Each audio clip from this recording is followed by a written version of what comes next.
using rotational velocity to describe a rotating body, like a normal person, you try to use linear tangential velocity, you're gonna get a pretty big number. But to be honest, it's still not really that big. Planes go more than half that speed, and sitting on a plane at cruising altitude with no turbulence is just like sitting on a chair on the ground. Flat Earth priests cite these big velocities associated with the Earth and the solar system purely for shock value, and you're falling for it. Stop doing that. Furthermore, this little water doesn't stick to a ball challenge is the strawiest straw man that was ever made of straw. The Earth is huge. It generates an enormous gravitational field. That's why everything sticks to it. A ball is very tiny. It does not generate an enormous gravitational field, so things don't stick to it. Also, unless you're doing this in space, the ball must be very close to the Earth, which, as we just said, generates an enormous gravitational field. So when water drips off the ball onto the ground, your desired demonstration of gravity fails because gravity exists. Stop asking for ridiculous and impossible demonstrations, like having to build an Earth-sized object to show you how water sticks to something as big as the Earth. Y'all don't think they're going after the kids? Watch this. Now, we all know who this is. We know he is very bold with his Satanism. Lucifer was standing on the stage decorated with crosses and naked mannequins at the huge Rolling Loud music festival while he performed the lyrics, "I'll make a city girl believe in Satan," while he was wearing a belt that was made up of interconnected Baphomet symbols. Y'all see why they sign these women and the propaganda that they push. Twerk music, trying to make girls do ratchet, irresponsible stuff. They're all messing with people who are in that circle of the Illuminati. I forgot, TikTok this video is for educational purposes, not real and it's scripted. He clearly shows that he's a part of it. Now, watch this. Hold on, let me explain something real quick. Before everybody starts screaming and saying, oh, like I told y'all earlier, you motherfuckers enter the rapture. And if ain't nobody flying up to heaven right now, obviously all y'all motherfuckers going to hell.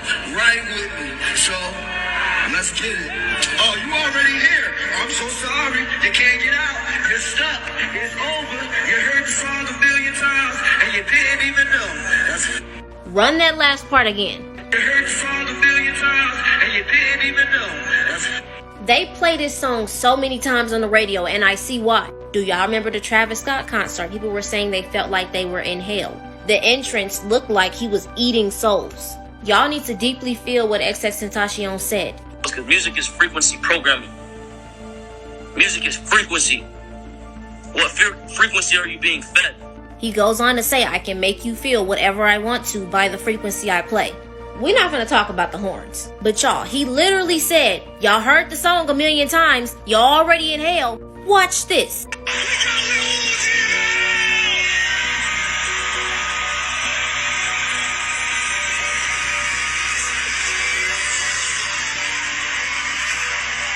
These kids is cheering, smiling, happy, screaming, oh my God! Do you see what they're feeding these kids? It's all about control. It's all about what they're programming you. His name literally sounds like Lucifer. Luzivert. Say it 3 times. Say it 3 times. Y'all know how in this TV show Lucifer where he picked a vessel to incarnate himself onto Earth? What if he's the vessel? Are y'all catching my drift? Y'all stay dangerous and stop letting y'all kids listen to this stuff.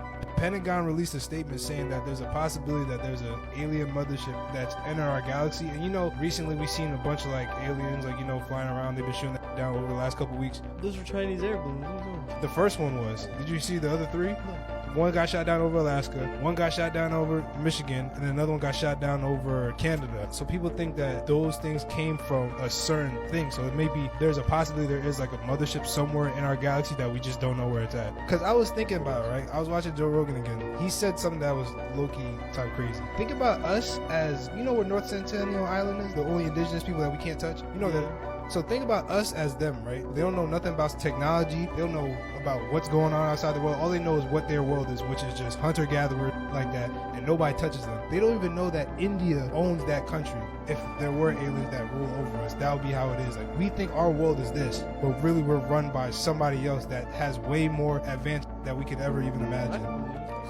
The definition of the uncanny valley effect is in aesthetics. The uncanny valley is a hypothesized relation between an object's degree of resemblance to a human being and the emotional response to the object. In simpler terms, if something looks extremely similar to a human, our senses can still determine that it's not. and our nervous system almost instinctually reacts with a fear response. This would have to be an evolved function for some reason, as the fear response is a survival mechanism. Could this mean that at some point, humans were not at the top of the food chain and had a predator that was capable of mimicry or shapeshifting? Indie game developer David Szymanski tweets, "One of the most frightening things I've ever heard is when someone pointed out that the existence of the uncanny valley implies that at some point there was an evolutionary reason to be afraid of something that looked human but wasn't. The modern definition of the uncanny valley effect seems to refer heavily to AI and robotic imposters, but that is only a modern application of our fear response. The Outsider by Stephen King does a frightful job of imagining how a predator like this could function,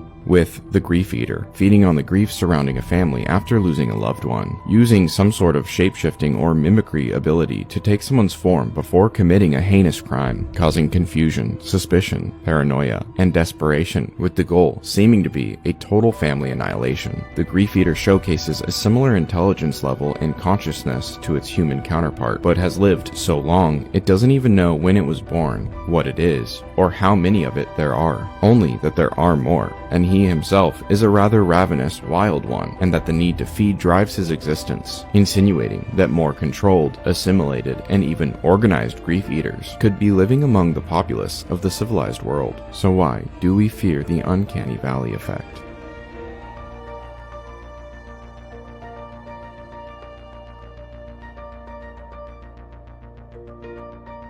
Los Anunnaki, los que llegaron del cielo a la Tierra, provienen del planeta Nibiru, el cual posee una órbita de 3.600 años. Se dice que aterrizaron en la Tierra hace 45.000 años, específicamente en Samía. Según los registros, los sumerios adoraban a tres dioses principales: An, dios del cielo; Enlil, dios del viento y las tormentas; y Enki, señor de la tierra, agua y mares. Se dice que tienen un aspecto de reptil, y esta creencia se hace más fuerte cuando se ve que varias culturas adoraban a dioses reptil, como Quetzalcoatluzóvitl, cada uno en una cultura distinta.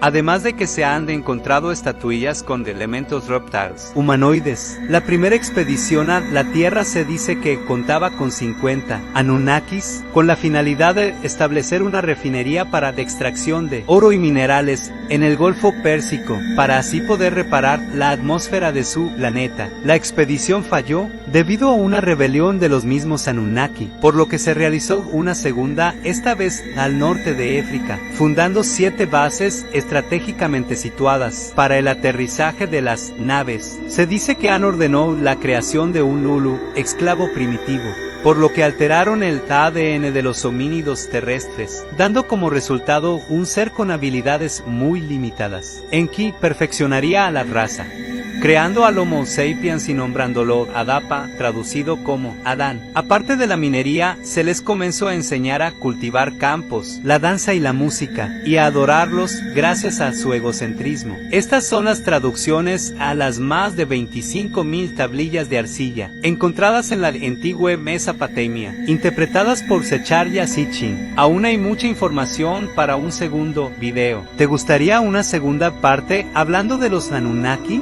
¿Qué opinas acerca de esta raza? Déjame tu respuesta en comentarios.